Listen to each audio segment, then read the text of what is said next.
where real, raw, and vulnerable conversations happen with IFBB bikini pros to give you an inside look at their struggles, strategies, mindset, passions, and all of life beyond the stage. This podcast is made to inspire, motivate, and remind competitors and the average gym goer that even the most extreme lifestyles and elite athletes have their ups and downs. Thank you so much for tuning in today. I'm your host, Celeste Rains-Turk, and now it's time for the Confessions of a Bikini Pro podcast.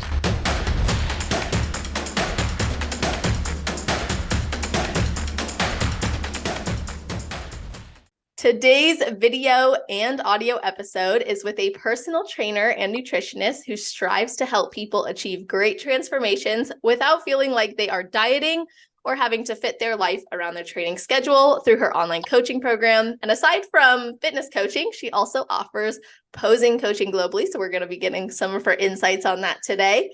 She became an IFBB Pro in 2019 at the Olympia Amateur in the UK. And since then, she has competed every year with 12 pro shows under her belt, including the Arnold UK.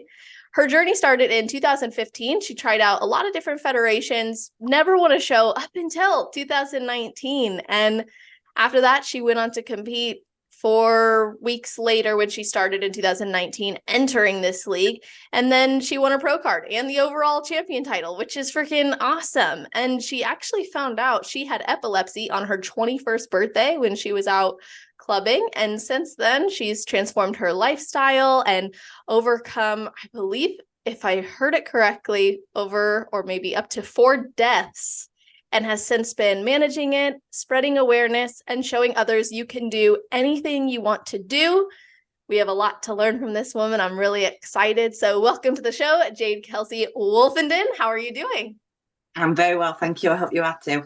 Yes, I am. I'm so happy you're here. And I know I jumped around in that introduction. There's just so much to share about you and know about you. So before we get into all that amazingness, I want to know if there's anything you do or think about, or maybe a ritual you have right before your heel hits the stage.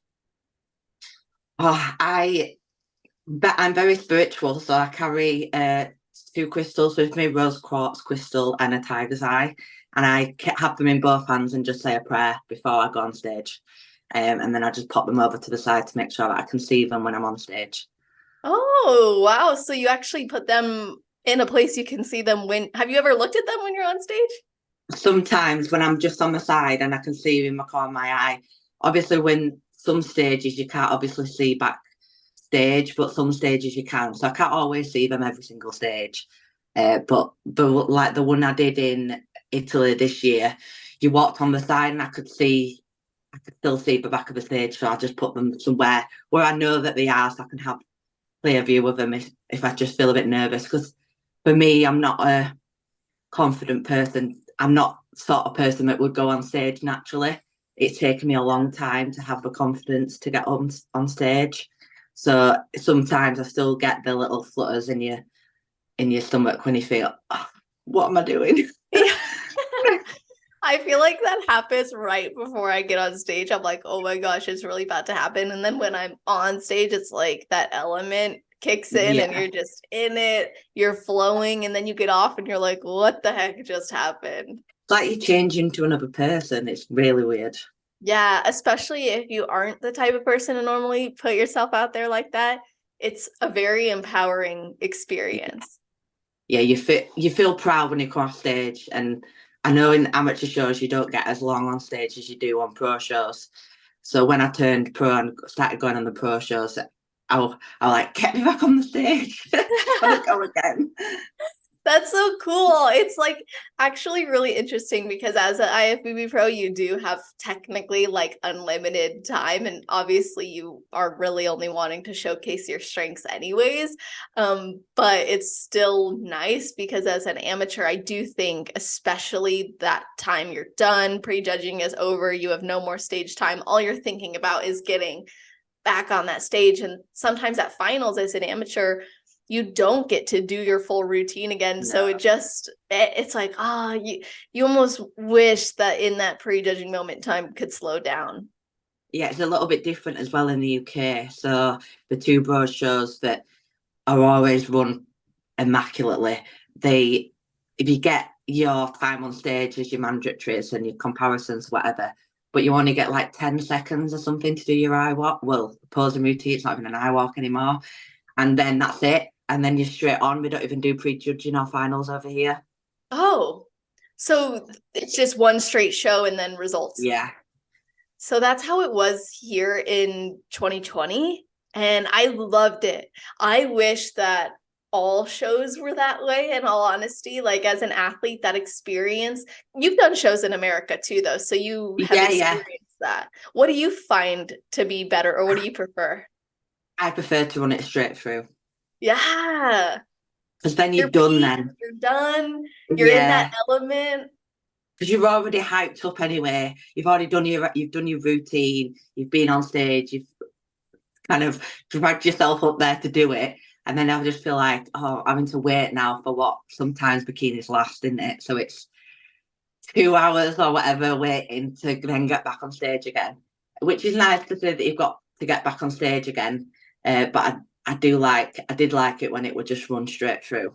Yeah, I know. I feel the same way. It's that, like, there's a benefit to each, but I do think if every show is like that experience for me, I think it would, the day is very long. This is something, you know what, this, we were just talking before we hit record, something people don't think about before they start competing is what is actually required. And as a person who's never competed before, you might be thinking, like, what's a show day actually like? And honestly, they can be really, really long.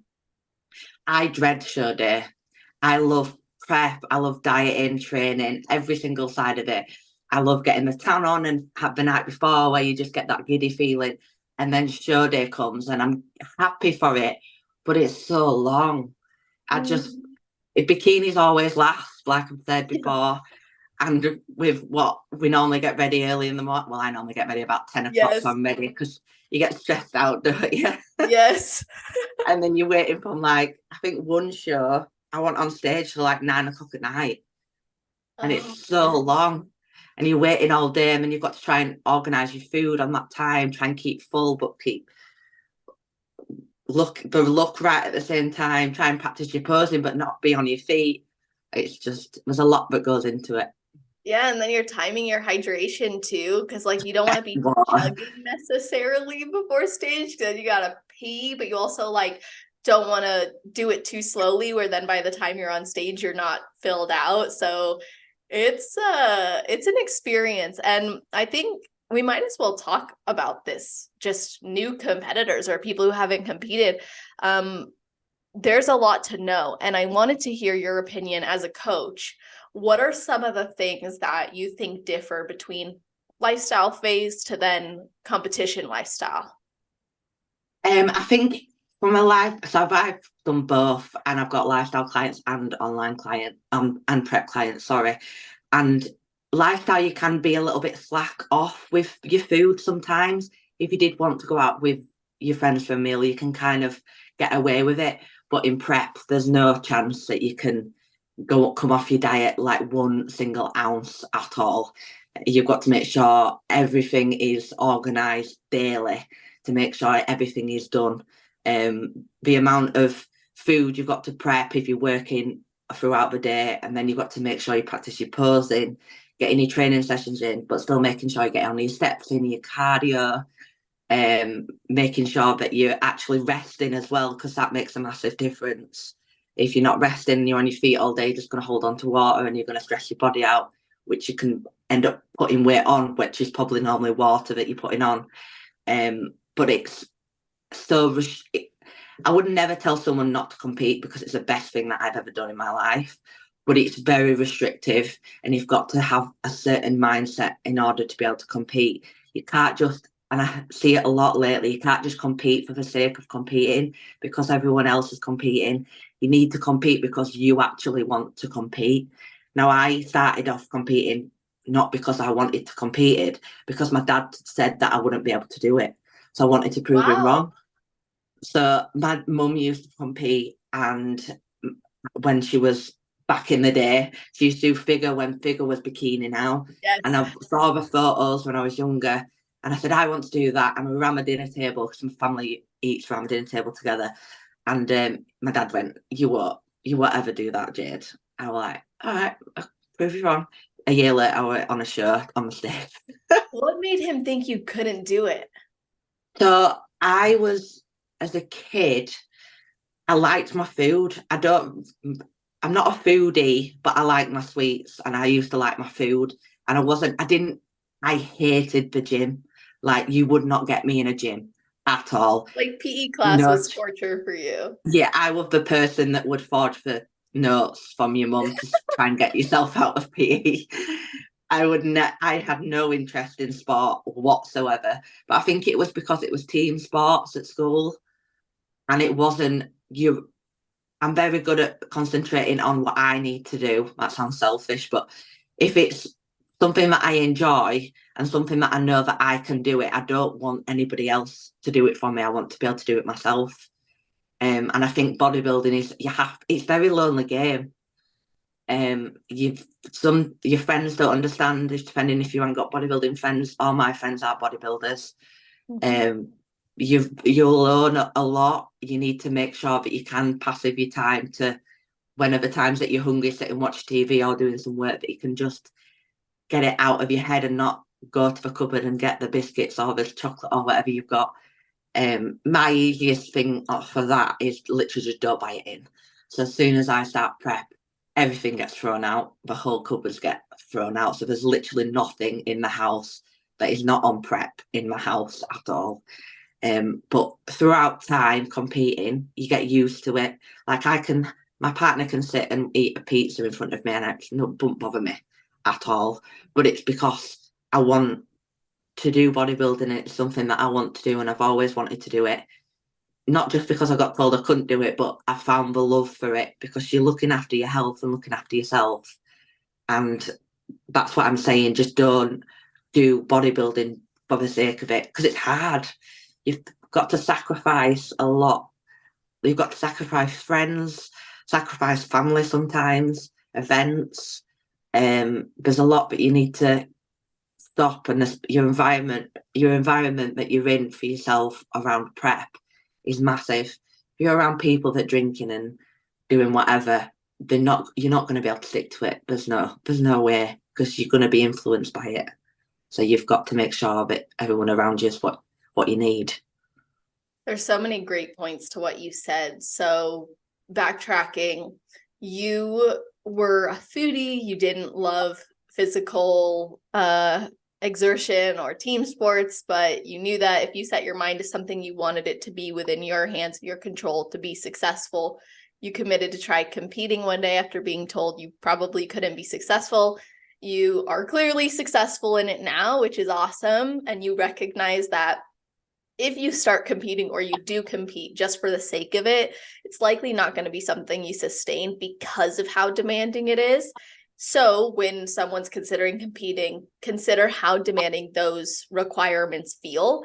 From a mental health professional standpoint, I would even encourage someone to consider, okay, these are the things that feel most hard. Why do they feel hard? And what needs to be in place to make it easier? To your point, something that was challenging was having a circle of people or a social circle that it wasn't supportive. Now you have one that is, and that gets it.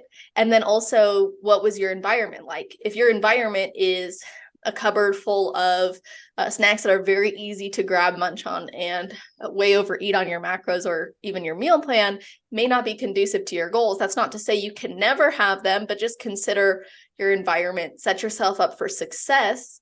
And then lastly, over time, those demands tend to get easier to endure because you've now created an association that goes beyond your physique. You see that it's your health, it's your life, it's your lifestyle, it's beneficial. And being around that stuff no longer matters as much because you see a purpose that's grander than just, no, I can't. It becomes like, no, I'm choosing not to. So the confidence in that lifestyle has endured beyond like what the initial challenge was. Yeah. And what's to say, food is always going to be there. It's never going to disappear. So when you come off prep, if you want to have some biscuits or some sweets or whatever, it's always going to be there. They're not going to disappear. So the sacrifice that you make now, or for example, if you're in prep, it's going to be much greater achievement for when you step on stage and you know that you've done literally everything possible that you could do to be the best shape that you're in. You don't want to step on stage and think, well, I shouldn't have had that biscuit, or I shouldn't have had some alcohol. You don't want to, if you're on stage thinking like that, then you haven't given it 100%. And personally, I might be a bit harshy. You shouldn't probably be on that stage, because you need to get your act together and actually think, is it something that I want to do? Because you can't do that if you want to make bodybuilding a career, or if you're just wanting to do it for the sake of doing it, then do it. But if you're wanting to make it a career, you have to sacrifice things that you love in order to be able to be better, because it's not going to work if you have done there being that warmer t-shirt. You just don't get in shape. There's no chance that you're going to be able to get to where you want to be. And I think that's the clear distinction, is if this is something you're turning into a career, or you want to go very far in and be successful, you have to recognize there's going to be new challenges that come with that span beyond a more simple lifestyle change. This is something that's going to require a level of mental energy and commitment every single day, regardless of your season. And as you painted the picture earlier, in a lifestyle phase or lifestyle part of your journey, if you're not competing, or maybe you're thinking about it, there's a little bit more relaxedness to it. You can have the biscuit if you want it. You can have a break from training if your body's really feeling like it's needing it. In a competition prep, that's not the case. You're usually pushing through, unless you talk to your coach and they agree that, yeah, Jade never complains about her body aching, because she knows what it takes, that if she's complaining, she probably needs it. But otherwise, like, as an athlete going far, you're probably not saying much about it. You just see at some points you just end up just taking the heat of what you've got. Yes, literally. I'm aching, but I've still got to keep going. Absolutely. And the other thing too is, like, this doesn't have to be, I don't think either of us are saying it's this huge pendulum swing from you're living a life to now you're a competitor. It's more so that consider what it is you want to get out of competing, and then let that guide the actions and the level of commitment you put into it. Yeah, I'm not saying that you can't go out and still enjoy your life. On prep, I don't know whether you have this over where you are, but like Go Ape, where you have adventures in the trees.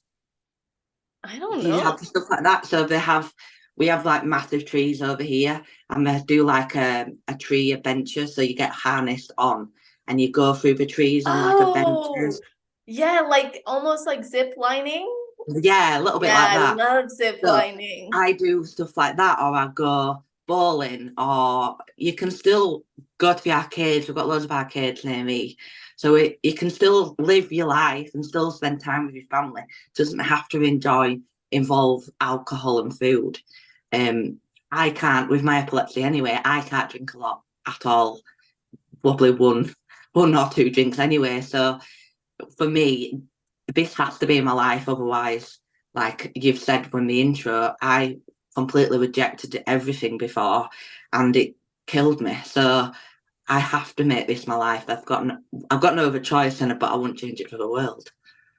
That's actually really interesting, because, well, there's two things I want to dive into. So one, I know there's been times you've posted that in your improvement season, there is a bit more of that flexibility, and that's good, but you're always mindful of your health. So talk to us about the requirements for your nutrition and your exercise with epilepsy, and how that's actually changed the way that you see fitness as a whole, or even life perspective. So when I got diagnosed with epilepsy, I was a normal 21-year-old who liked the gym, liked to eat. I didn't really eat very much. I was really bad with my eating at one stage, because I just think everyone with interest in bodybuilding have got a control over the food. So I like to have the control over my food. I trained, but I trained in the wrong way, like loads of cardio stuff. Did weights, but didn't really train properly. And this, when I got into bodybuilding, everything got into slot, and I started doing in off seasons. I've realised that yes, I can still. I've been off season for about 4 weeks now, so I've still been out for food a couple of times. I've been out with friends. We've been out clubbing, but I just know that even if I could drink, there's no reason for me to drink, because I still want to be able to go out and train the next day, or still feel fresh the next day to be able to get on with my life. Because even though you are in an improvement season, whatever you do in this improvement season sets you up for prep. If you're not sticking to a plan, like 365 days of the year, I am on plan.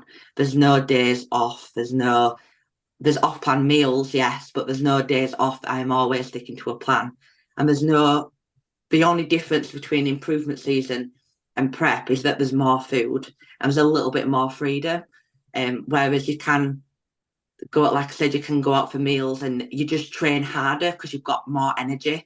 But you need to train hard in order to grow, for me, to grow the glutes that I need for next year. Because if I don't do what needs to be done now, then there's no point in stepping on stage next year, because I won't have been made the improvements that I need to make, and I won't be getting the top threes or winning the shows that I want to win.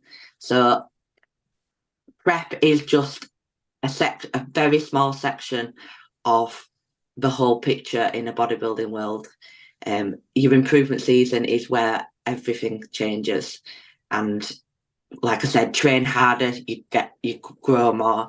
Yes, you've got flexibility to be able to do a little bit more, but you still need to have the mindset of thinking, right, I've still got stage next year, I still need to do X, Y, and Z in order to get to where I need to be.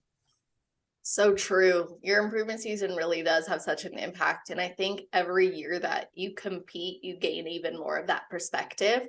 Like, I know as an athlete myself, it's like every year, every improvement season has taught me something different. And I've been able to grow from it and see, like, when I really committed to an improvement season, then I was like, not just going through the motions with training, but like feeling every movement and fueling my body and staying on point. I remember like that change was huge on stage from the next year. And I think one of the reasons why I didn't have to do cardio this year was because I was so strict with my off season last year.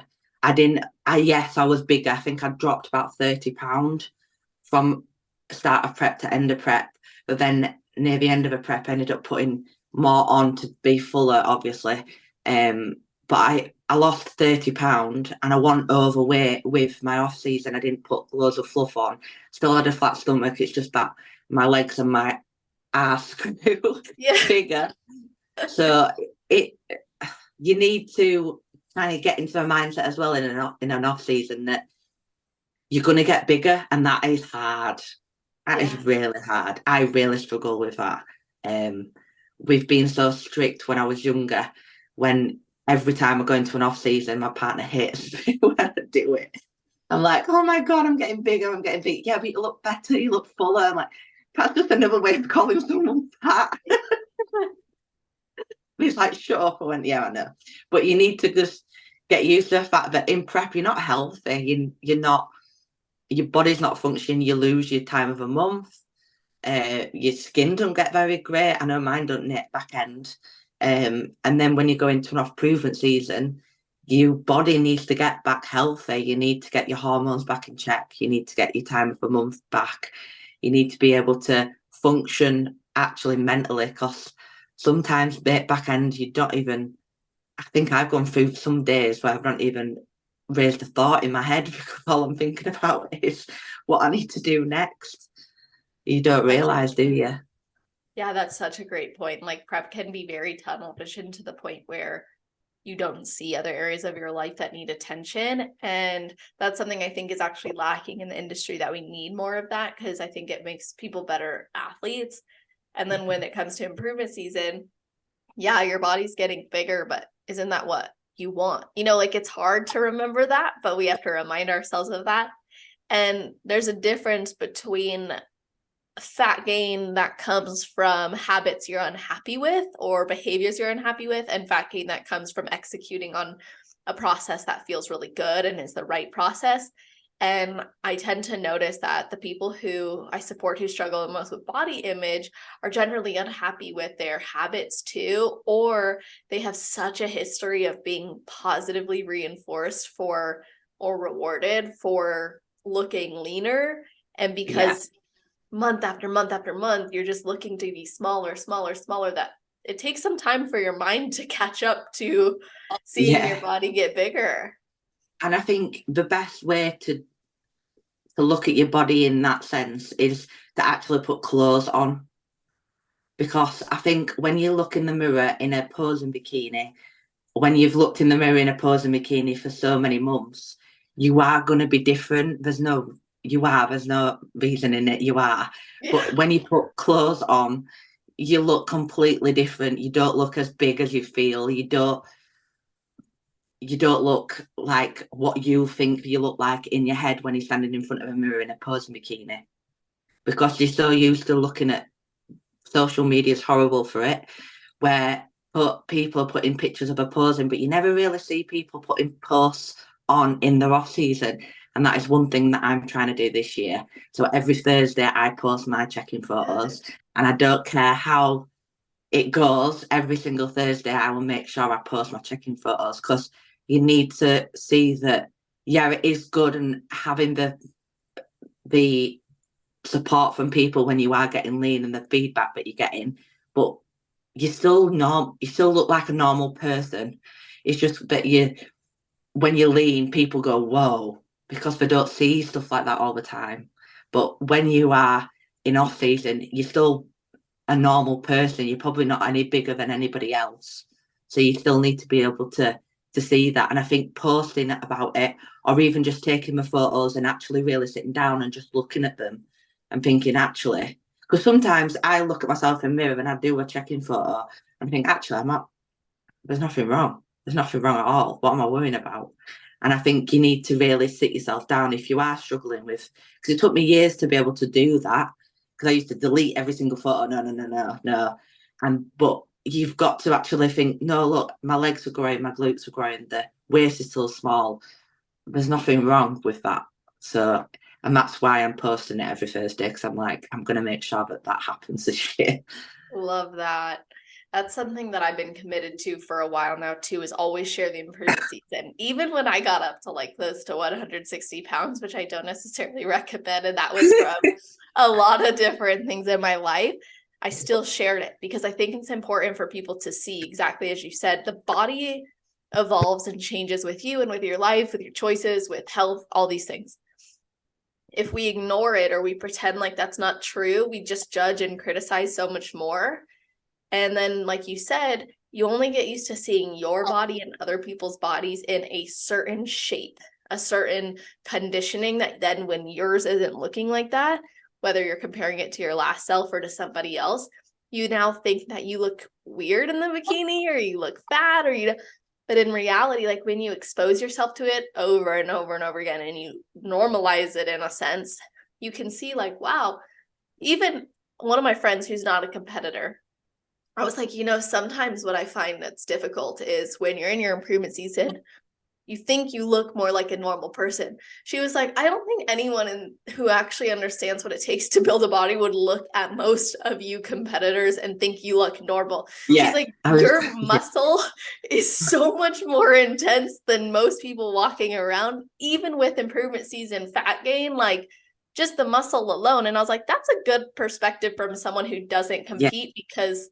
us competitors are like, but I'm in this improvement season because I need to grow more. But it's like most people are like, you are pretty stacked already. Yeah. I had someone at the gym who don't think he competes or anything, and he see me from prep and see me now, and he says, "Are you getting like bigger, like with the shoulders?"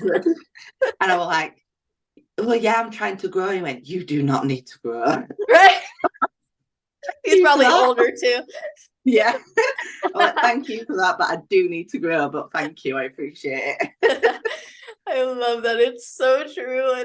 And we are hard on ourselves because we know and we're working towards a criteria, but it's good to have perspective, because social media, we exist in this bubble of competitors. And I've said it on this podcast many times, but I'll say it again. Like, go ask your neighbor or a random person if they know who Miss Bikini Olympia is. Yeah.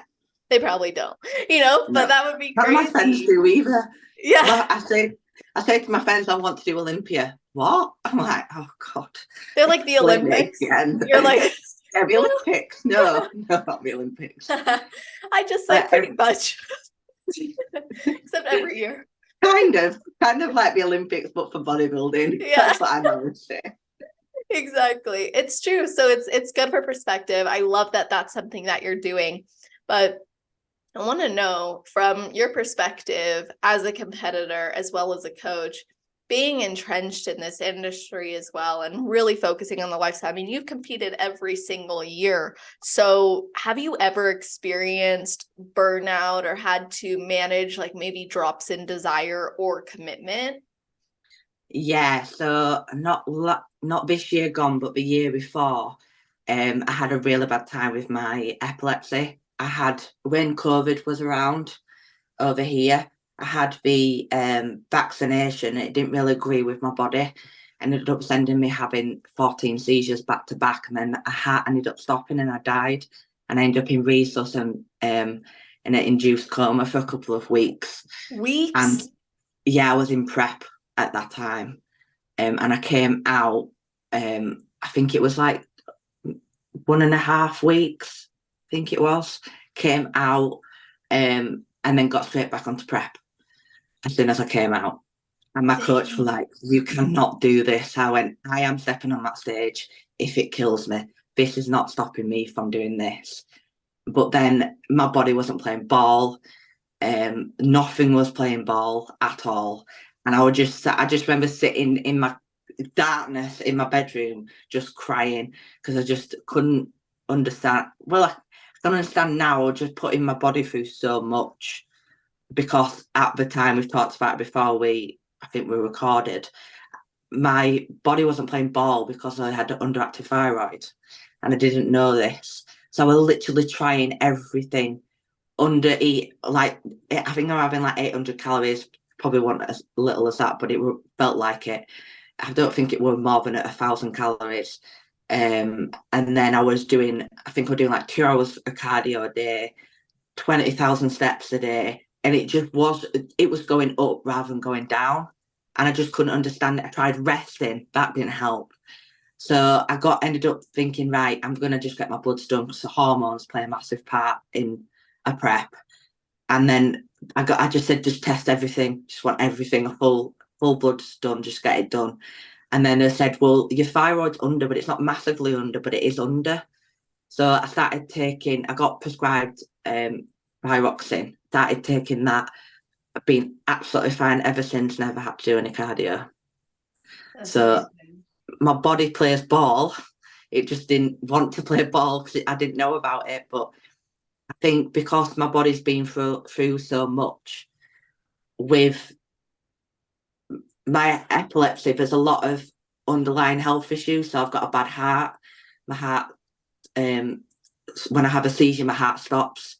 So I used to have a reveal device on my chest that recorded my heart rate and then sent it to a hospital if my heart ever stopped. Because when I was asleep, sometimes my heart would stop for no reason, just would stop. And then I'd come out, but as we're coming out, I'd have a seizure because it was kind of like restarting my heart was the seizure type thing.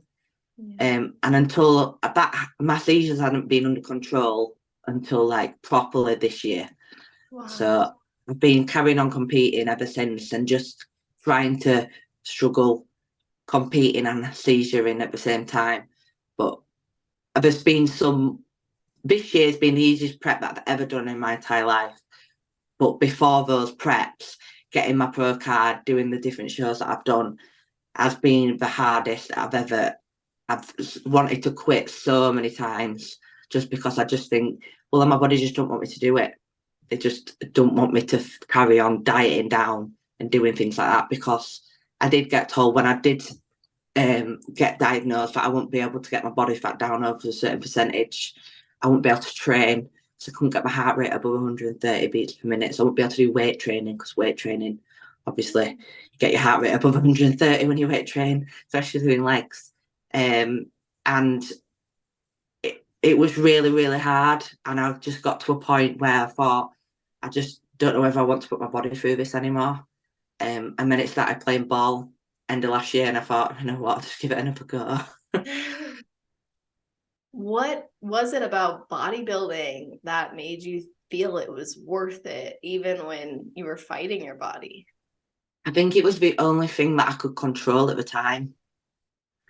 So I could control how I trained. I could control because I couldn't control my body. So my body wasn't letting me control it. I couldn't because with epilepsy, you don't know when you're going to have a seizure.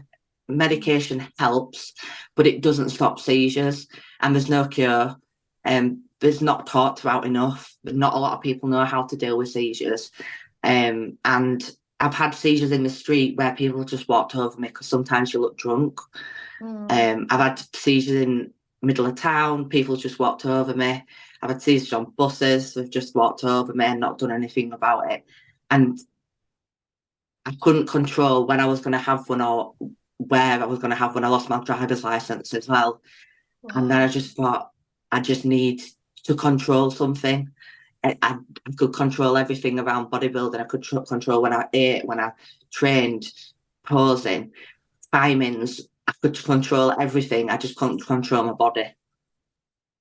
That is really intense. Not only did bodybuilding give you something you could control, but it probably restored a lot of purpose in your body. I imagine you started to see what your body was capable of, even despite Yeah, what you were I told. mean, I think there was one time where I had a really bad seizure and the ambulance guy ended up saving my life with a defib. And I woke up, he said, I'd never forget what he said because he came into a resus and he said that his sister's got epilepsy. And when I'd had a seizure, I've got medals on the wall here and Yeah. I'd had a seizure in this room. And he, but obviously defibbed me in this room and sorted me out and got me to hospital. And he'd seen the pro card and my swords and stuff that I've got on the walls. And he said, don't ever stop what you're doing because my sister won't leave the house because she's got Hmm. epilepsy. And then I just thought, you know what, I need to do it, not for myself, but for everyone else that are scared for doing it. And bodybuilding gives me so much joy and so much love. Like the girls backstage are lovely. The feeling that you get when you're on that stage, when you are on that stage and you know that you've done literally everything you possibly can to be the best that you can possibly be, and you're on that stage owning it, it's just, I'm getting goosebumps just thinking about it. It's just the best feeling in the world. Like the happiness that it brings and the confidence. And because I got bullied a lot at school, so I never really had any confidence. And the confidence that it brings you and the happiness that you get from seeing what your body starts at and what it finishes at, and then the changes that it does throughout peak week and stuff with the carbs that are implemented and stuff throughout the week, and the water that's implemented throughout the week. It's just incredible how the body works. And I just fell in love with how you can change so much and how it makes you feel. Because, yeah, there is down days and, yeah, you feel a bit tired and a bit shit. But if you if you don't want to do it, then you wouldn't do it. Like, if anything's worth doing, it's worth doing properly and it's worth doing well. And you need to love something that you do, because if you don't, there's the hard times are just going to ruin you. They really are. So true. My grandpa used to always say a job worth doing is worth doing right. And so you just saying that reminded me of him and reminded me of that lesson, which is really powerful. And it speaks to the commitment as well to be your best. And I really love that story you shared about the man who told you that about his sister and told you to keep going. Because I imagine that there's been times where you have a seizure and you're like, I want to isolate, I want to hide, I don't want to leave because It's I mean, embarrassing as well. oh, go ahead. I said it's embarrassing having a seizure as well. It's not a pretty thing to see a seizure. It's very embarrassing. I've had one at the gym a couple of times, and you just feel like the world. You just want the floor to eat you. It's horrible. But obviously, people don't view that of you when you go in. But all you can think about is, I've just been in the gym and everyone's seen me have a seizure, and he's so embarrassed, and he just want the floor to eat you up. But when there's people in the gym, especially in the gym, where they actually understand how much it means to you, it's really nice going in and going, you can do this, go on, keep going, smash it. And it's really nice having that community, because people who go into the gym, if you've got that community around you, like the Ultraflex gyms around us, everyone's a family and every single person knows everyone, and they're there to spot you if you need to spot in. They'll help you lift a weight if you're absolutely knackered in the middle of a prep, and they help you out. And it's just nice to have that community. And I think bodybuilding is that. They do have that. Everyone tries, I know from the people I've met anyway, that everyone tries to help each other out if they can. Absolutely. It is such a beautiful thing. They see what you're capable of and they see what you want to achieve, and they want to see you go for it despite any sort of setbacks or difficulties. And when you said that it's embarrassing, and you said that earlier that people would walk over you on the street or on the bus, I'm like thinking, okay, well, maybe we should raise some awareness on what someone should do. So can you maybe share some of that knowledge and awareness Yeah. with us? So there's a couple of types of seizures. I have, you'll probably know it as tonic-clonic over in the US. So they're typical seizures that you'd see someone like either stiffening up or the shaking, or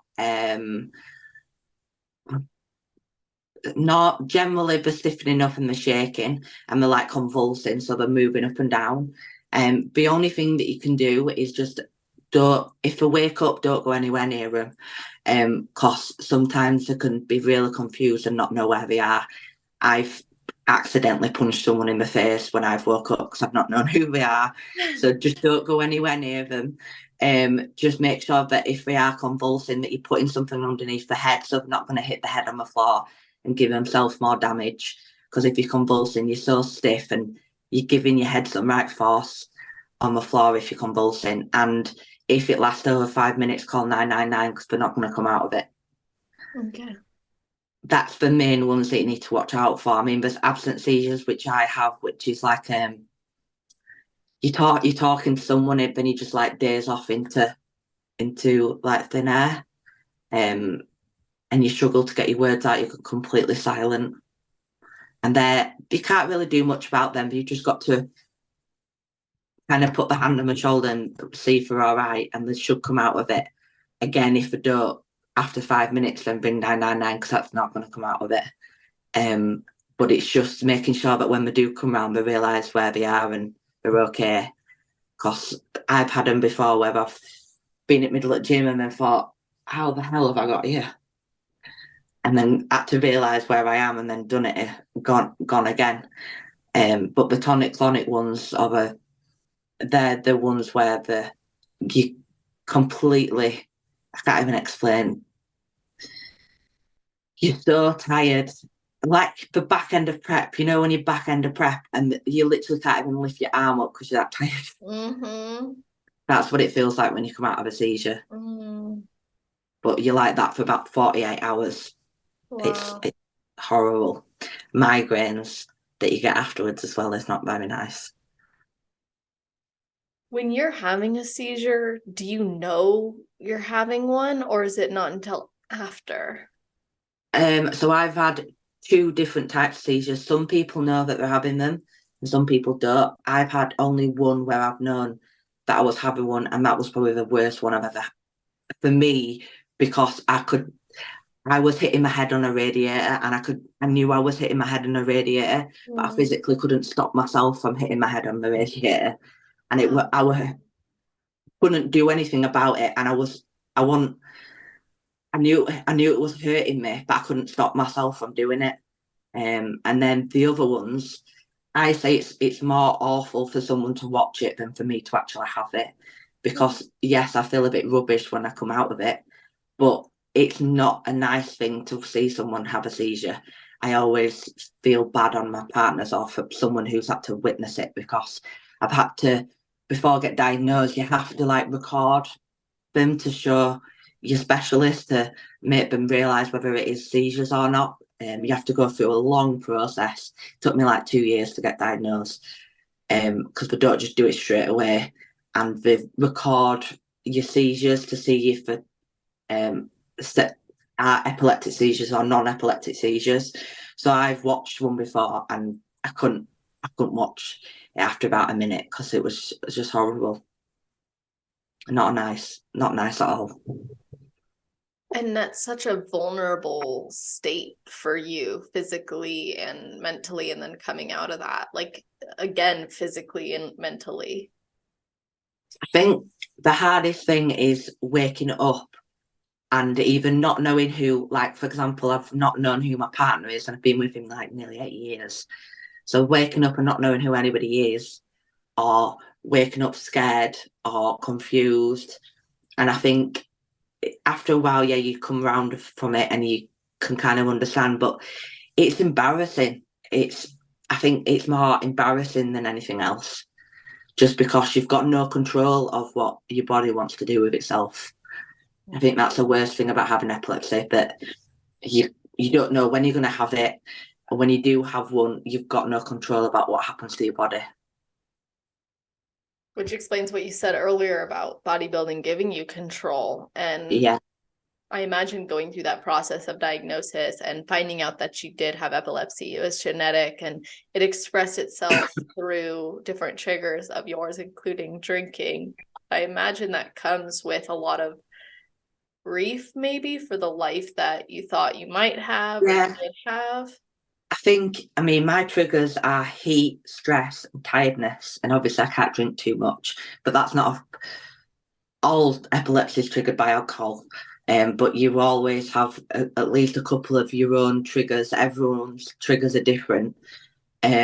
Some's are flashing lights. So everyone thinks that flashing lights is epilepsy. I don't. My triggers are from flashing lights. Mine's not photosensitive. So you'd think stress, tiredness, and heat wouldn't be very good when you're training and you're dieting and you're wanting to prep. But being able to think, I do not feel stressed when I prep.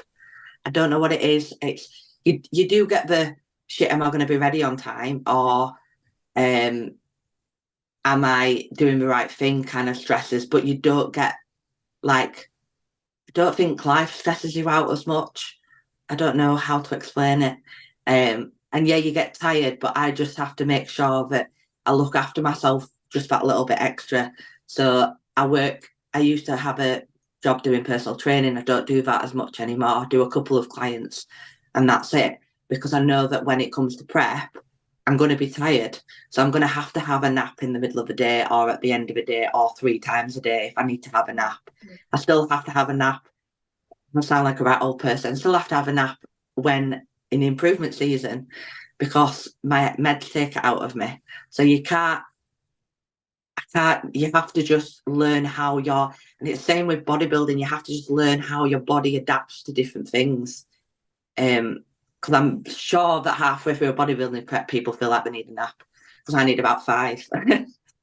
Yeah, that's interesting. There's probably a lot of things you have to consider, maybe at a higher level or in more frequencies, like a nap, or just consider in general that other people who don't have epilepsy are not having to think about. Yeah, I've got to think about recovery a lot more than I mean, I only train 3 days a week. I can't train anymore. Prep 2, I don't train any more than 3 days a week. At the minute, I'm only training legs. I don't train upper body. Not because of epilepsy, just because my body can't get any bigger. Upper body cannot get any bigger. But so I train Monday, Wednesday, Friday, and have the weekend off.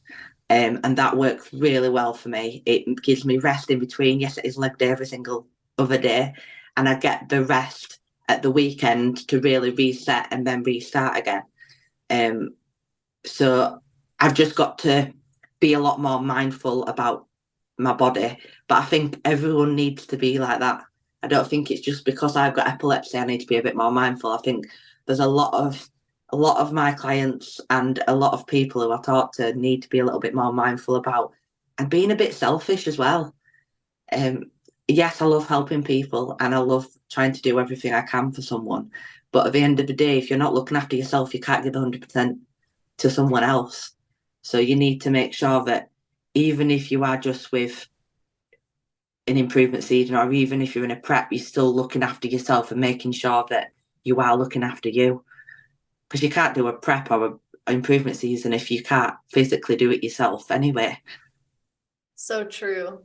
If you delay the needs that you have for so long, it'll eventually pile up and hit you, and then you likely will cause greater issues to those around you than if you were to just set boundaries and time for yourself and making that time. Even like I have a client who recently we were talking about how she literally looked in the mirror. She's like, I'm so unkept. Like she stopped taking care of her, like literally taking care of herself.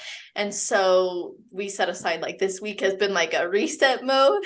She's been really taking care of herself and it feels good. And it's like, sometimes we need that reminder that if we don't take care of ourselves, we're really not showing up well. And even if, let's say, you have more time to give to other people, you're not present in that time as much because you're thinking about, I still got to do this. I still got to do that. It like steals the joy from being there for people.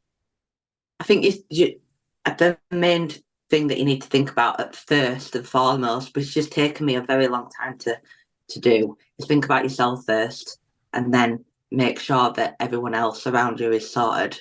For me, I have to do that just with my epilepsy to make sure that I'm staying alive, for one.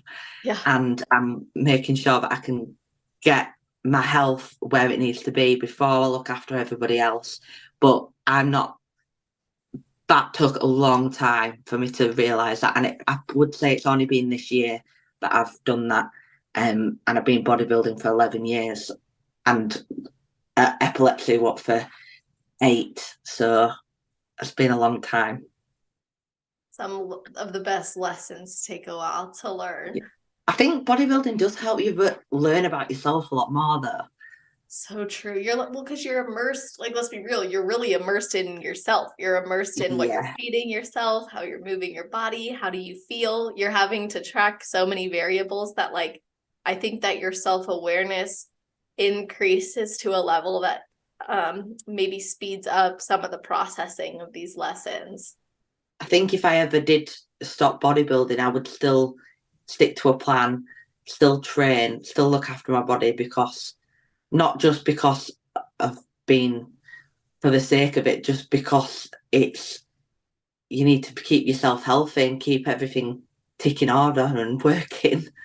Literally, like, regardless, that's so true. And I think we forget in competing sometimes that this is like a lifestyle that can serve us for a long time, because we get so tunnel vision on it, which is, beneficial in many ways, but also like thinking, I like to remind myself, okay, step back. If I wasn't doing this, would I still be doing this? Right. And usually the answer is, yeah, absolutely. There's things that wouldn't be the case. Like I wouldn't be as fixated on making sure my shoulders and glutes are like where there's like things like that. Training might look different, but in reality, the lifestyle is so ingrained in us. And like we talked about in the beginning, it serves us on a different level outside of physique. And as you said, a lot of it's keeping you alive. And this is something I really wanted to ask you about, if you're willing to share this side. Coming back to life, being brought back to life, what was that like for you? Like, what was that emotional, or maybe did you have any breakthroughs from when that happened, or new perspectives on life from that? So there's one time where when I got defibbed, the time that guy said that to me, and I saw like it sounds really cliche, but I saw like a really white light, and then I remember hearing, it's not your time, go back. Wow. So then I woke up in the hospital, and then that guy said to me about don't ever stop what you're doing, and I just remember I'm getting him now. Just remember getting goosebumps and just thinking, gosh, it's not my time. It's not my time. I need to just make sure that I put everything. And that was like the sort of, because before then, that was the 4th time that I died. Mm-hmm. The 3 times before that, I was like, yeah, it's all right, carry on. And then it'd happen again. Ah, it's all right. It's only twice. It's fine. And I actually don't know what my mind was going through on those times, because when I speak to people and I've gone, I've died, I'm like, you've died? I'm like, yeah, I've died. How? And I think, oh, it's not normal. It's No. not normal. You die. So I think like the third time, I thought, right, I probably need to sort myself out a little bit and get myself in order. But you feel like utter death when you come back round. And the only time that I felt even half human was the time that that guy spoke to me, because I just came over and just thought, I need to sort my life out, because I was still I was bodybuilding, but I hadn't really taken it seriously then. I was training, but kind of didn't have the coach that I've got now. And I was kind of not really doing an off season, just doing a bit of a 12-week prep when I needed to do a show and stuff like that. And I was still going out drinking and with my friends and stuff like that. But I realised everyone, I just cut away from everyone that I didn't need in my life, and started to realise, look, Jade, the next time, it was like a switch has been turned on. Like, next time, Jade, that's not going to happen. You are going to die. So you need to sort your life out. And I just kind of thought, right, I heard that as I was coming through. And then I heard that guy when I woke up saying, don't ever stop what you're doing. And I thought, this is a sign. I need to just get my life back in together and sort everything out. And then I'd started, I think that was the time when I started online coaching. I started doing that because that was a passion that I've always wanted to do. Because I loved PT, but I couldn't help as many people as I wanted to help. And some of the PT clients that I had was using me for like a more of a, I don't even know what you call it, social thing, rather therapy. Yeah, therapy friends. Social therapy friend, rather than actually, like, you come to a PT session. So have you done anything this week? Oh no. Yeah. So I just felt like I was wasting my time. So when I was doing PT, clients that I have now actually train when I'm not there, and the clients that I've got are amazing and they actually do what I'm asking them to do, and I can help them in life that I've gone through, because I've gone through a lot in the short space of time of being 28. Oh God, I'm 29 now. 29. And I've been through a lot in that short space of time, to be able to help a lot of my clients in a way that I probably wouldn't have been able to do that if all these things hadn't happened to me. So true. I love that perspective. Like, you realize your time's not done here and you want to make more of it. Like, you want to make the most of the time you have, and you identified where it felt like it wasn't very fulfilling and how you could still serve the purpose and mission that you felt you had, but in a way that was bigger and make even more of an impact. And part of what you're doing as well is not just the training and the nutrition, but also posing. And I imagine this type of perspective and like you said earlier, the confidence that bodybuilding has given you and how you even still face those challenges. So I wanted to ask you, what are some universal cues that competitors can use on stage to support their posing and really bringing out their best? If you are doing a routine, like a posing routine on your own, the one thing that I would say is count in your head. Because if you are doing music, because you don't get your choice of music in bikini, you just get to go on. I see so many girls where they look absolutely amazing, but they're going that fast that they're not showing off the assets as much. So I always count. So I always hold your mandatories for about 3 seconds, then transition into 2 or 1, and then hold your mandatories again for 3 seconds. And if you know you're posing off by heart, you shouldn't have to think, right, I need to be there, and whatever. You can focus on 1, 2, 3, change, 1, 2, change, 1, 2, 3. And I just think that's one thing that a lot of people don't do. And smiling on stage. Yes. please smile on stage and actually look like that you want to be there. Because as soon as you walk on that stage, as much as you might not want be that confident person, because I tell this to people when I first have clients, they're judging you as soon as you get on. So as soon as if you are standing up tall with your shoulders back, holding your poses how you need to hold, smiling as you walk in, even if you can't walk that great, if you're still smiling as you walk in and hitting that pose straight away, the judge are going to see you're going to shine straight away. Don't be nervous when, I know that's easier said than done, but just think that there's nobody else in the room and you're just going out and doing it in front of either someone that you love or doing it on your own if you haven't got that. Because if you're not confident on stage, you're just going to, there's so many girls now, you're just going to go into the background and you're not going to shine bright. Because there's a lot of people that look amazing, but they're just so scared or nervous, it probably is a word, that they're not showing what they can actually do. So true. I love those tips because they're easily implementable regardless of what phase you're at in your journey. And if you go to a show, like the shows I've been to, there have been girls who walk out and their posing's not as maybe great as the person who came out before them, but the difference was they were smiling and the person before them wasn't.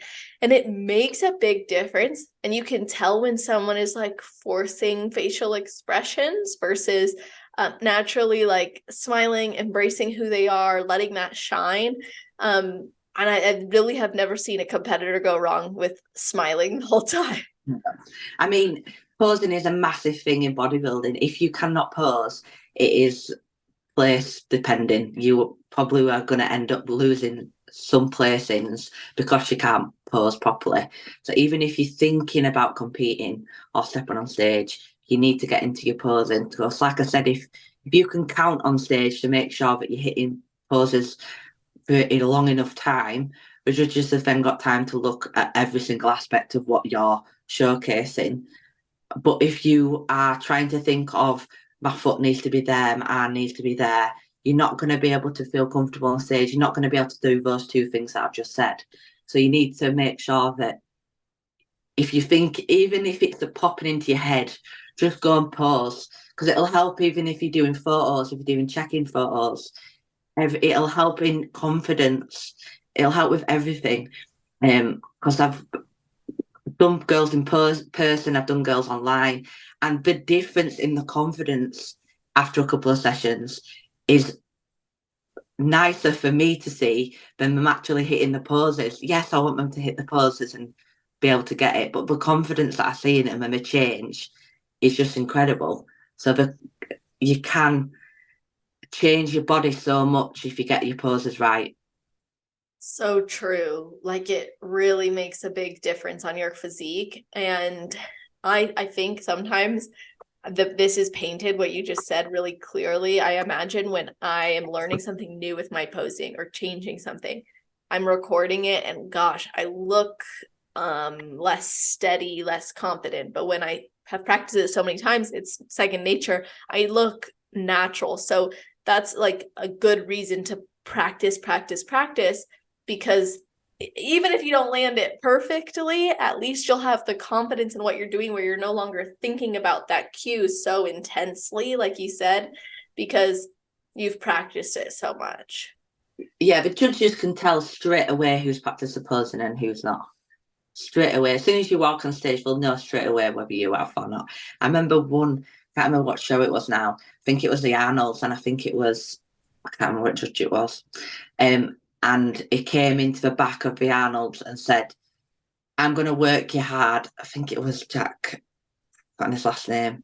I'm going to make sure that I work you a lot hard so I'll know whether you've practiced posed or not. And that's what he said when he came backstage. I was like, shit.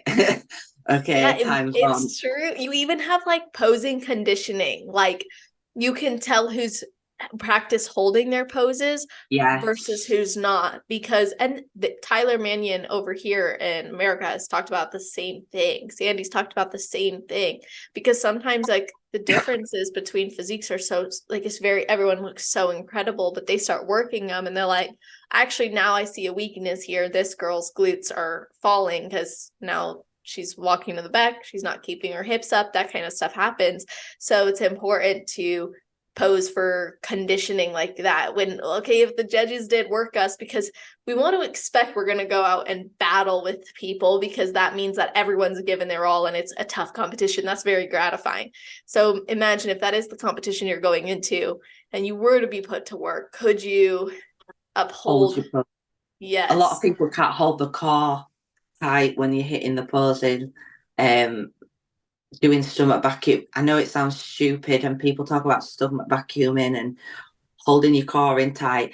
It makes a difference. If you can, I'm not blessed with hips, so naturally I'm very straight up and straight down.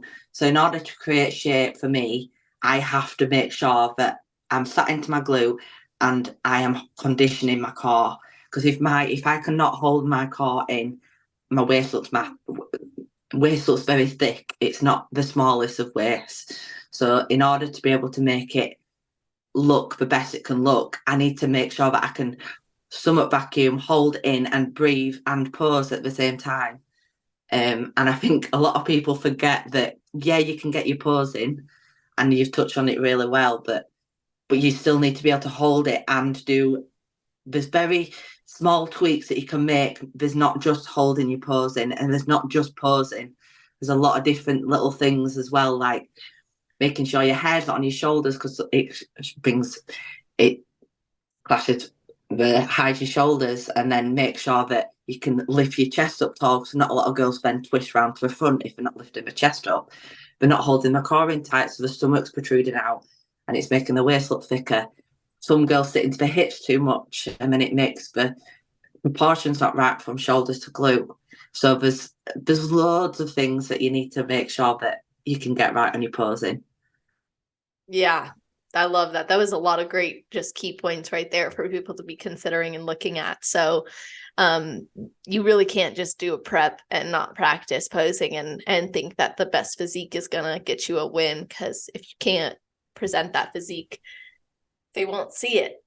Especially nowadays, because there's so many girls doing it now, and there's so many girls that are so good as well. Exactly. That it's not just about your physique anymore. Yes, you need to have that physique there, but I've seen some girls win who I've seen better physiques and they compose better, and that's why they're winning. And I don't disagree, because if they compose and show their shape better off than someone else, then why shouldn't they? That's why sometimes you'll be backstage and you'll be like, oh, that person looks incredible. But then you're like, they didn't win. But you watched their posing and you're like, oh my gosh, they looked better backstage, just relaxed and chilling. But when they hit their poses, something changed. So those are really important things to consider.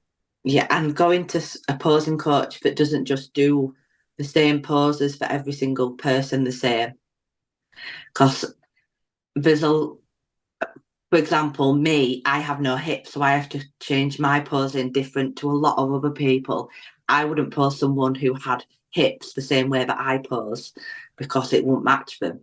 Same with if someone's bigger up top than they are at the bottom, they need to make sure that they can make the bottom half look bigger or the top half look smaller, depending on, you need to be symmetrical. So you need to do your research into posing coaches as well, because there's a lot of people that are just doing posing coaching for the sake of it and actually not looking at what your body type is. Because I get girls messaging me about inquiries for posing, and we go, what category do you think I could do? I'm like, I don't know. I haven't seen what you look like. Oh, well, so-and-so said I could look. Well, I've never seen what you look like, so I can't tell you until you do a session, because I don't know what you look like. And there's some competitors who genuinely like just do a show. Yeah, literally. And then it's like, okay, well, maybe you look like your figure because of that. But in reality, if you pose, you can look bikini. Or maybe there's someone who's doing, I don't know, bikini now, but they can go and crush it in wellness too, because they know how to change their body and their posing, and it can make a difference. So it does matter. And like you said, you have particular proportions on your body that make you have to pose differently. And you also said you're only training legs right now. So, and you also said that that's because you can't grow your upper body anymore. What are you personally focused on? Like, what are you trying to accomplish in this? I mean, I already know because I've read all your posts on it, but like, what do you want to accomplish in this sport? And what are you currently doing to get there? So obviously this year that I did the shows, I didn't specifically get any cues from judges saying that I needed to be any bigger.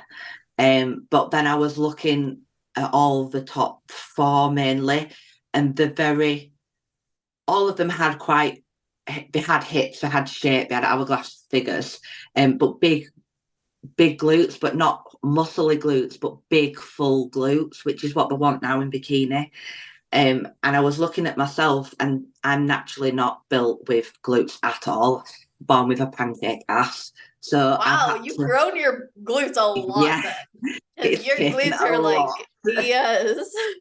So I haven't naturally got a big bum. So I've had to, I train like a wellness girl. So I literally do, all I train is glutes. I don't train legs. I don't train arms, don't train shoulders, nothing. Literally is 3 days a week of glutes, and that's it. And my aim, hopefully next year, it'll be now, is to qualify for Olympia. I want to be able to get there, and I won't stop bodybuilding until I get to Olympia. Um, I just want to experience it. I don't think I'm ever going to be a Miss Olympia champion or anything like that, but I'd love to try and get into a top 10 in the Olympia. I'd just love to experience it. And I've put so much hard work into it in the past couple of years and changed as a person for better as well. I want to be able to, not that I haven't got anything to prove to anyone, but I want to prove to myself that I can win a show. Mm. um, because I've done it for so long now. I want to win, and I'm always so close, but yet so far away. Yeah.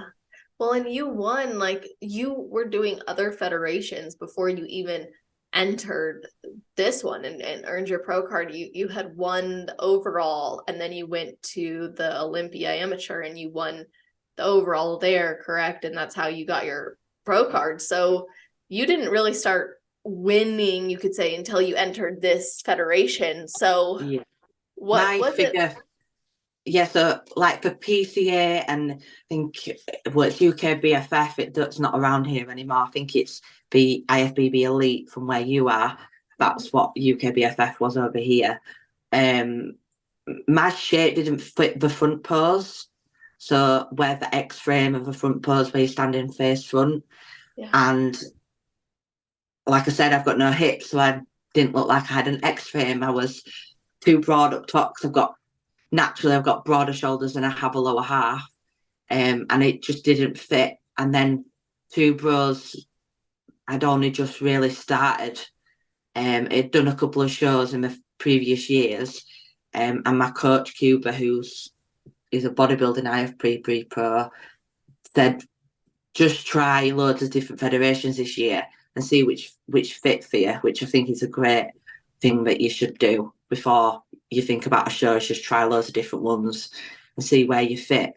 And then it just clicked for posing. I felt a lot more feminine in the posing. I felt a lot more confident in the posing. You're not as front on, you're more side on, aren't you? The people were a lot nicer. So the girls backstage, and everything just clicked. And then I thought, I need to be doing this. Like I'd done bodybuilding from 2019 previous, and I was getting to a point where I'm not getting anywhere, and I don't know whether I can be bothered doing it anymore. It wasn't a passion, but as soon as I got into that federation, I was like, why haven't I done this like years ago? What is wrong with me? And Yeah. then I won. I did that because you had to do a regional before you did the pro qualifier.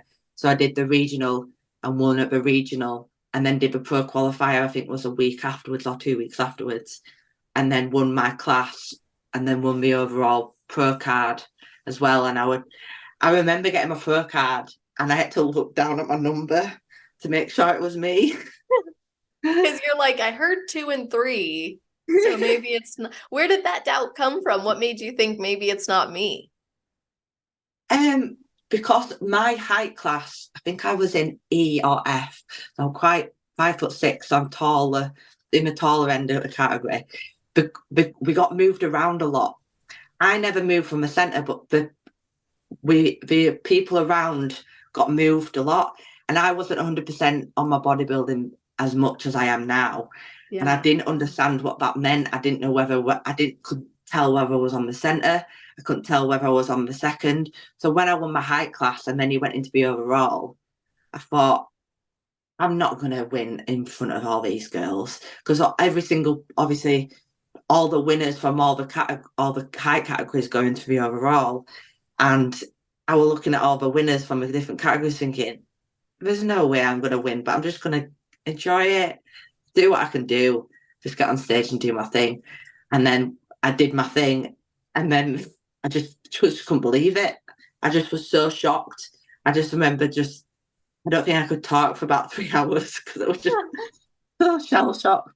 And it was just lovely. My partner ran behind stage, and best day of my life so far, I would say.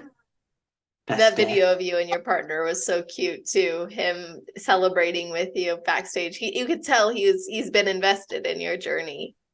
Yeah, well, he did try bodybuilding, but he couldn't diet, so I let him off. You're like, I'll do it for us both. I'll do it. He does rugby instead now. He's cooking that up. Oh, that's great. Well, I'm just so happy for you that you found the place where you feel you belong, and then you've made so much success out of it too, like from a life perspective, impact perspective, and then there's so much more left that you want to accomplish and achieve, and you're working really, really hard to do that. So let's go back really quickly to the glutes, because there's going to be people listening who are like, I also wasn't born without glutes. So how has she grown them like this? So what are your training techniques or tips that you would recommend to someone who genetically maybe doesn't have glutes but wants to grow them? Don't be afraid of doing different exercises for glutes. They're a very, very big muscle, and they can take a lot as well. So like I said, I train them every other day. So they can take a hell of a lot of intense work and glutes, and they can take a lot of different rep ranges. Don't be scared to go heavy on glutes. Don't be scared to go really, really, not really, really light, but lighter to get the higher rep ranges. So the 12 to 15, the 15 to 20s, 20 to 25 to really burn them out. Make sure your form is correct, because if you are not getting the right form and technique, no matter how much you do a hip thrust or an RDL, if you're not thinking about switching on your glutes or focusing on that specific area, you're actually not going to target them whatsoever. And I think there's two things that people do wrong probably is, one, the form's not right to start with, or they're not warming the glutes up to switch them on to make them activate. And you're not killing them off. I've got 6 exercises that I do every other day, just glutes. If obviously not everyone just needs to grow glutes, they need to do legs at the same time. But if you have got a day that just focuses on glutes, make sure that your RDLs are glute focused.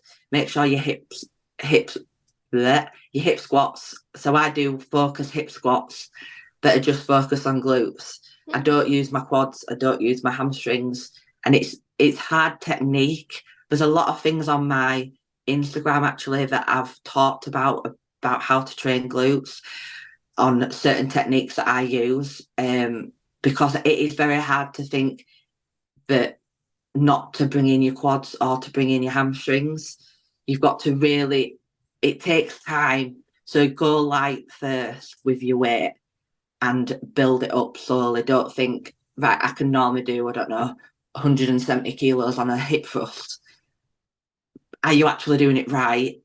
Is your form and is your weight too much and you're not getting all the way up the top? Are you actually squeezing your glutes at the same time as your feet in the right position?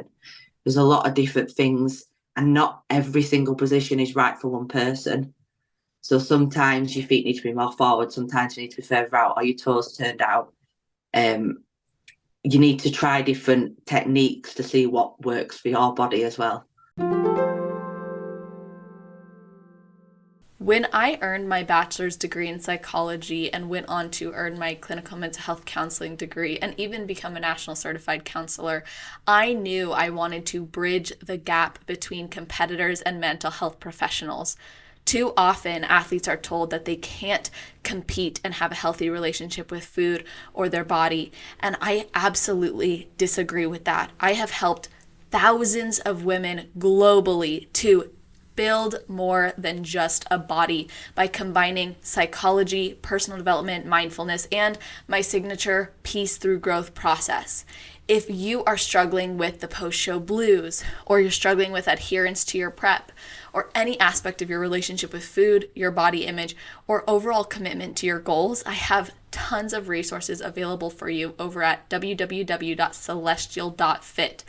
Things like a free food relationship coaching series, free post-show blues coaching series, a full competitor card deck with statements to use for affirmations, journal prompts to go through, and even action and behavior changes that you can implement right away. I really believe that by prioritizing the inner work and developing a healthy mindset, competitors can have a more fulfilling journey. And I know the mental side of this sport is really key to establishing longevity, ending the yo-yoing from show to show, and really establishing goals that span well beyond the stage. If you're looking for that support, head over to www.celestial.fit, where you can find tons of free resources or even apply to work with me. Those are great tips. And of course, I actually watched your glute training video on YouTube, because I was like, how is she training all this glutes all the time? And that in that video you had mentioned that's what you were doing. So there's a lot of resources from your pages that's helpful. I think a lot of people are scared to go train hard. When you train glutes, it's not an easy thing. I am dead every single session. I want to crawl out of a gym every single session. So training glutes isn't an easy thing. It's not a light training session. You should be dying every time you've come out of a gym. And if you're not dying, you're not training hard enough. How did you find your, I don't know what the right word would be, like maybe your pain threshold? Like, how did you find where you know? Huh? Your limit, or you can go through, you push through. Okay, yeah, how did you know what your limit was? How did you get to that point where you're not maybe burning out on the first exercise where you can't continue the rest of the workout, or maybe modify your workouts so that you're getting the most out of each movement? So I make sure that on every single exercise, even if I've done exercise previous to that specific exercise, that I warm up. So I do warm up sets. So if I do a certain weight on squats, for example, I'll do 3 or 4 intro sets to build my way up to that weight that I know that I can do 10 to 12 reps, and then I'll get it out. And then I've got a very good pain threshold, so I can, even though I'm dying, I sometimes have to get people to tell me. Sometimes people have to tell me to stop, because I can just keep going, and still I can keep good form, but just keep going. Yeah. And I just have to get told to stop sometimes, because I can burn out really easily. But if, for example, I track all my weights through a book, very old school, like the good old pen and paper. So I write all my weights down that I've done during that session. And then, for example, if it's a 10 to 12 rep range and I know that I've got 10, the week after I'll do the same weight and I'll try and get 11. And then if I can get 12, and the next week I'll do 12, and I'll just continue to try and up my reps, but keep my weight as it is. And once I'm passing through those 12 rep range, the weight goes up. I don't give myself a chance to even cry about it. Just got to put it straight back up again. Yep. What's your RPE throughout those sessions? Like, are you taking it to failure, or are you going close to it? Yeah, every single session, every single set is failure. Nice. Love that. I just interviewed someone else who said the same thing, and that was what she said contributed to a lot of her growth. So I like hearing. Yeah, there's a saying, I can't remember who said it, I think it was Arnold, that you only count the reps when it starts hurting. Yes, he did say that. Yep. It's fair. Makes sense, versus counting the I can't even count anyway. Yeah. I get to 5 and I'm like, what am I doing? I have to write down every set for that reason. Otherwise, I'll be like did I do 4 or 5 sets already? Now I got to do another one just because I don't know, or I just get really frustrated with myself. So I write everything down too, just like you said. Mine's in a training log on my phone, but I need to do it. I need a pen and paper. I need to physically write it down. Yeah. Well, everybody has their thing. And I think the key there is track it so you can push yourself and exceed your previous limits. So I love that insight. And of course, I get the best advice from people. And you've already given us so many great tips from posing to training and life in general. But what would be your best advice for somebody who has never competed before but wants to? And then your best advice for someone on their road to pro? Someone who's never competed before but wants to get a posing coach. Yeah. The first thing. Actually make sure that you actually want to do it. Do it for the right reasons, because like I said at the start, it is hard. It's a long road. It's very lonely along that road. So just make sure that you're doing it for yourself and not for anybody else, because it'll make things a lot easier in the darker days. But at the end, when you're standing on that stage, and like I said, when you've done everything that you possibly can, and you've got that feeling, you can't explain that feeling when you're on that stage. I don't think anybody could put it into words. It is the best feeling in the entire world. So it's 100% worth prepping for a show, even though it's hard and people don't see everything about it. It is 100% worth it. And someone that is on the way to pro, it takes time, and you just need to keep going. Take all the advice that you've got, take all the advice from people who've got there, and just keep going forward, because you'll get there if you've got the determination and knowing that you can do it. Love that. Now, how can people follow your journey, connect with you, and even work with you? So if you want to work with me, I've got my own website. It's Jade-Kelsie-coaching.com. If you want to get in touch with me via Instagram, it's Jade-Kelsie_IFBB Pro. And I have a YouTube channel, Jade-Kelsie Wolfenden. Easiest way to contact me is through my Instagram, because my phone never leaves my hand. That's awesome. Well, I'll make sure all that's in the show notes page. You guys, that's always on celestial.fit/podcast.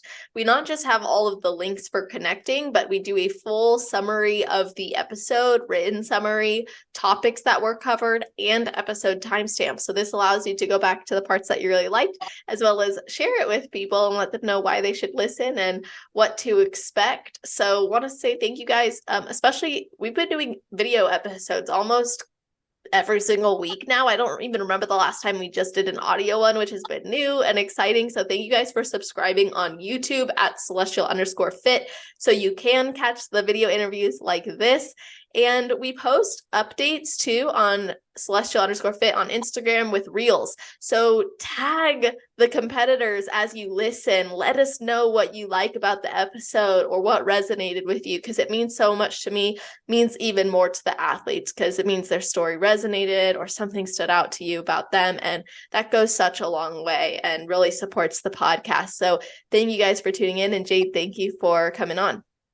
Thank you. I've really enjoyed it. Me too. Thank you all. Hope you have an amazing rest of your day, night, or morning, wherever you are in the world while you're listening to this episode. Just make it awesome.